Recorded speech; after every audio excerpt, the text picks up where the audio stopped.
Olá, amigos. Para fechar os ciclos reprodutivos de vegetais terrestres, nós vamos conversar sobre as angiospermas. O grupo das angiospermas é o grupo que é um grupo mais recente e é o grupo mais diversificado.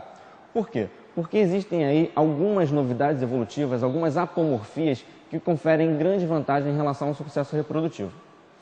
Essas duas grandes adaptações aí seriam a presença de uma flor, que serve aí para atrair diversos organismos polinizadores, o que aumenta muito a capacidade reprodutiva dos vegetais, e ainda a presença de um fruto, que serve também para auxiliar na dispersão de suas sementes, já que esses organismos já são capazes de formar sementes.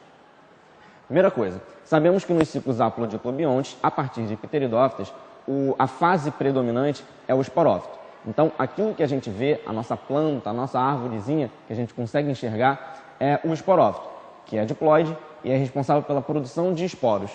A produção de esporos e angiospermas vão acontecer em regiões distintas.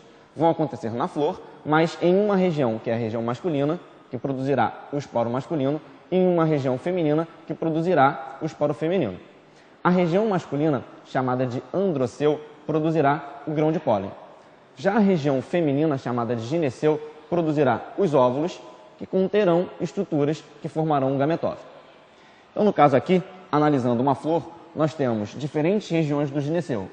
Essa região inicial, chamada de estigma, que é responsável pela captação, pela recepção do grão de pólen. Essa região alongada, chamada de estilete. Essa região mais dilatada, chamada de ovário. E essa parte que está dentro do ovário, que são os óvulos.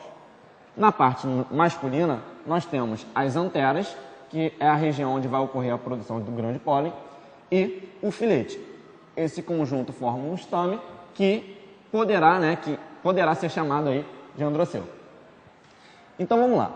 Aqui na região da antera ocorrerá a produção do grão de pólen.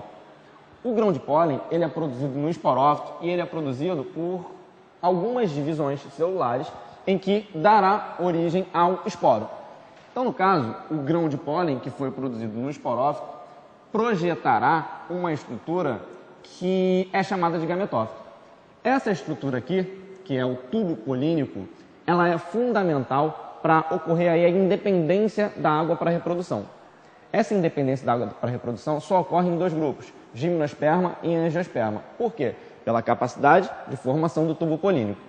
Antes disso, os gametas formados eram anterozoides, que eram flagelados e precisavam da água para se locomover.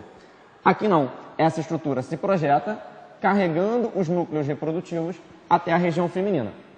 Lá na região feminina existe uma estrutura que é o gametófito, chamado de saco embrionário.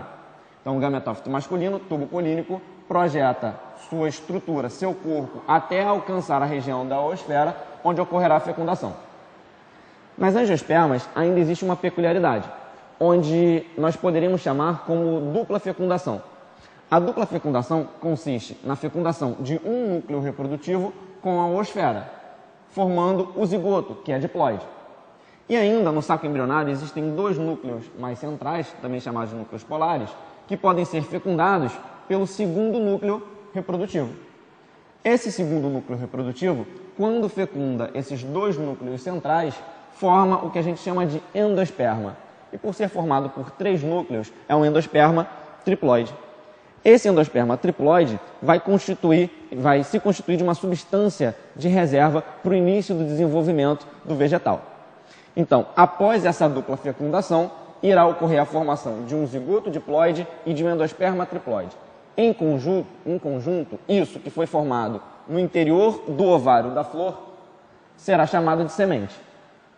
Após a fecundação e formação da semente, ocorrerá a produção de substâncias de fito-hormônios, de hormônios vegetais, que estimularão o ovário ao redor desse óvulo, ao redor dessa semente, a se hipertrofiar, a se desenvolver.